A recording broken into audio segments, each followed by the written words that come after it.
हमको अगर ये समझ में आती है तो भागवत जी की बातें हमको बहुत अच्छे से समझ में आएंगी। मैं भागवत जी के बारे में एक दो जानकारी और देकर विषय पर आना चाहता हूं, ये भूमिका के रूप में कह रहा हूं।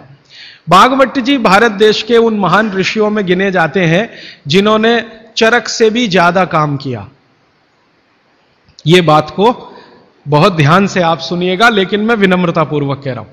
अब तक हमने बार बार चरक का नाम सुना है, चरक चरक चरक।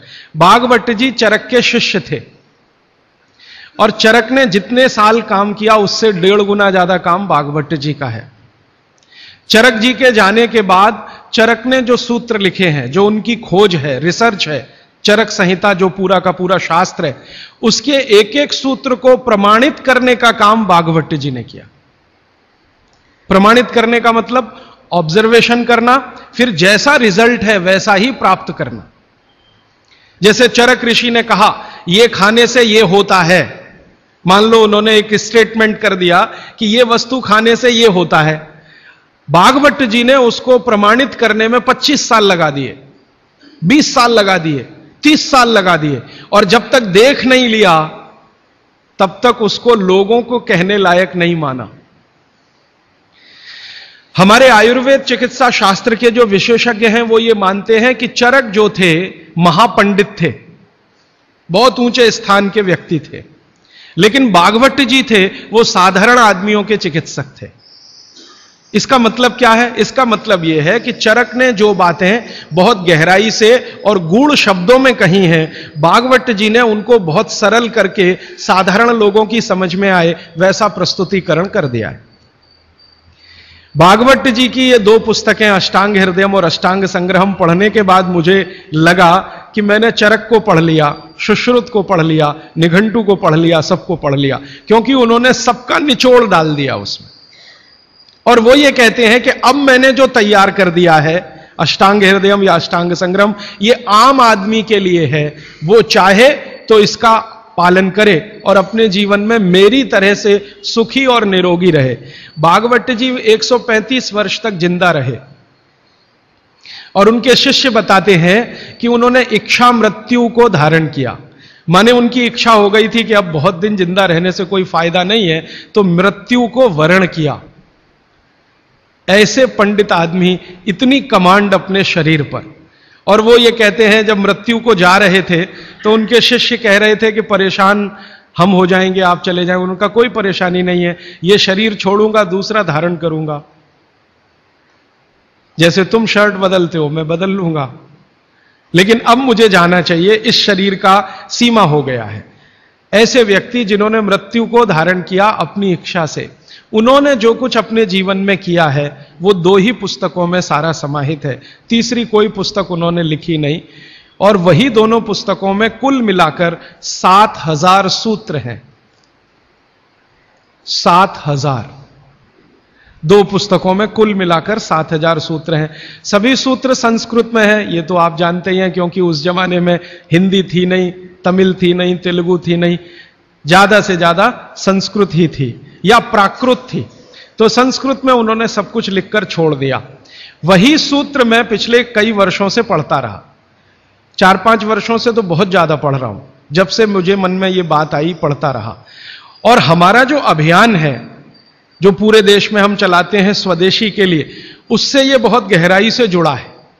क्योंकि हमारे अभियान में अब तक हम ये बात करते थे ना कि घर में पेप्सी कोला, कोका कोला मत लाओ क्योंकि विदेशी पेय है। फिर मैं ये भी कहता था ये पीने लायक नहीं है, टॉयलेट क्लीनर है। बहुत साल पहले मैं बोल के गया था चेन्नई में। अब सरकार ने भी मान लिया है कि टॉयलेट क्लीनर है और वैज्ञानिकों ने सिद्ध कर दिया है कि टॉयलेट क्लीनर है। तो ये बातें हम स्वदेशी अभियान में जोड़कर चलते थे।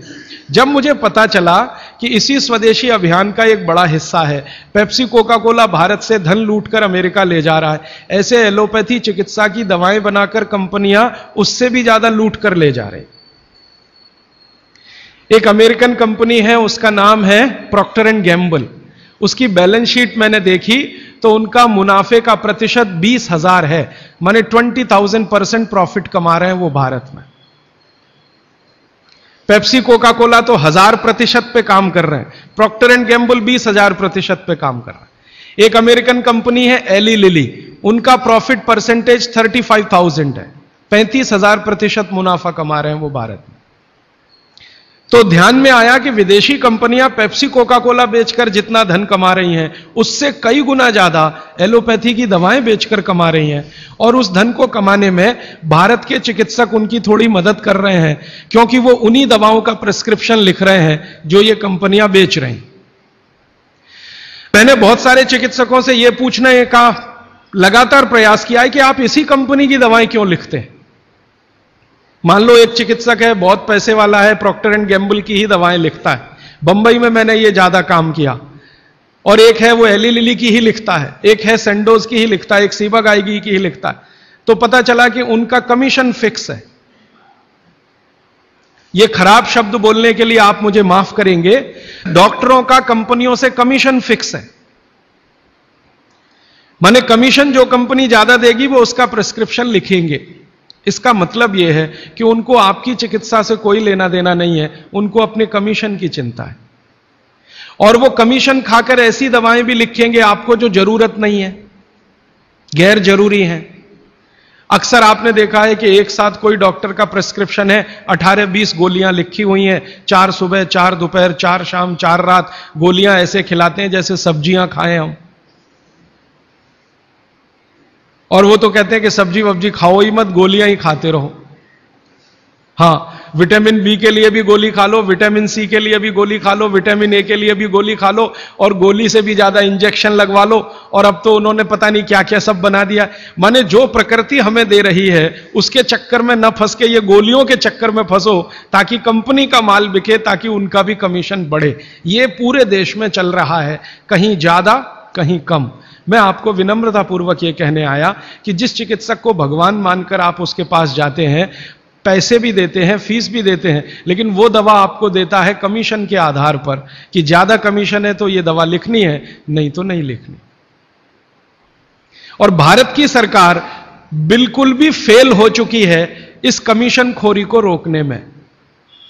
और मेडिकल काउंसिल ऑफ इंडिया के पास ऐसा कोई कार्यक्रम नहीं है कि डॉक्टरों की कमीशन खोरी पर वो कंट्रोल कर सके। जो शपथ लेकर डॉक्टर निकल रहे हैं उसके ठीक उल्टे काम वो अपने जीवन में कर रहे हैं। एक शपथ उनको दिलाई जाती है, वो शपथ लेकर निकलते हैं, उसमें बड़ी बड़ी बातें हैं, लेकिन जीवन ठीक उसका उल्टा है। तो ये सब बातों को ध्यान में रखकर मुझे ऐसा लगा कि भागवत जी की बात जो वो कहते हैं कि 85% जो जीवन की चिकित्सा है वो हर व्यक्ति स्वयं कर सकता है, 15% के हिस्से में विशेषज्ञ की जरूरत है। तो मुझे लगा कि जो 85% है वो तो जानो। और वो जानने के लिए 5-6 साल जो काम किया मैंने, उसमें से कुछ सूत्र मैंने निकाले। भागवत जी के 7000 सूत्र हैं। सभी सूत्रों पे बात करूं तो कम से कम तो महीना सवा महीना लगता है, वो भी रोज 3 घंटे बात करूं तो मैंने कहा और सोचा कि इतना समय किसी के पास भी नहीं है और शायद मेरे पास भी नहीं है, तो इनमें से कुछ सूत्र हैं जो बहुत जरूरी लगते हैं, वो निकालो। तो भारत में जैसे मैंने हार्डीकर जी का नाम लिया, उनकी मैंने मदद ली इसमें। और हार्डीकर जी के बराबर के कई ऐसे वैद्य हैं, उनकी मदद मैंने ली। और मैंने कहा कि आप मुझे बताओ ये सूत्र ये सूत्र ये सूत्र ये सूत्र बहुत ही जरूरी है, बिना इसके आदमी का जीवन ही नहीं चलेगा, ये पहले मुझे बता दो। तो उन्होंने बताना शुरू किया, तो वो 7000 से घट के 3000 तक आए। फिर मैंने कहा ये 3000 में मुझे बताओ, तो 3000 से 1000 पर आए, फिर 500 पर आए, फिर 500 से 50 पर आ गए। और वो 50 के बाद भी उन्होंने कहा अगर तुम ये 50 भी नहीं बता सकते तो ये 15 तो जरूर बता दो। तो मैं तो आपको 50 तो कम से कम बताने ही वाला हूं, क्योंकि अगले 5-6 दिन मेरे पास समय है। लेकिन उन 50 में जो 15 हैं वो सबसे महत्वपूर्ण हैं, भागवत जी खुद मानते हैं। और उनके नीचे के जितने भी विशेषज्ञ हुए हैं पिछले हजारों सालों में, वो भी मानते हैं कि ये सबसे महत्वपूर्ण सूत्र हैं। उसमें से पहला सूत्र मैं बात शुरू करता हूं। आपके पास अगर कागज पेन हो तो जरूर निकाल लीजिए, नोटबुक है तो बहुत अच्छा होगा, डायरी है तो बहुत ही अच्छा होगा, क्योंकि पता नहीं दोबारा कब कौन व्यक्ति इस विषय पर आपसे बात करने आएगा। और अगर नहीं है कागज पेन कॉपी तो भी चिंता मत करिए, क्योंकि मैंने पिछले कुछ वर्षों में काम करते करते ये सूत्रों को किताब में भी लिख डाला है। मैंने किताब बना दी है, भागवत संहिता जो है, माने भागवत जी की अष्टांग हृदयम और अष्टांग संग्रम, इनके सूत्रों को कलेक्ट करके, सेलेक्ट करके 3 भाग में एक पुस्तक बनाई है। पार्ट 1, पार्ट 2, पार्ट 3, अष्टांग हृदयम, भाग 1, भाग 2, भाग 3। मूल लेखक भागवत जी हैं। मैंने सिर्फ सिलेक्शन किया है और सिलेक्शन के साथ आज के हिसाब से उसको थोड़ा विश्लेषित किया है।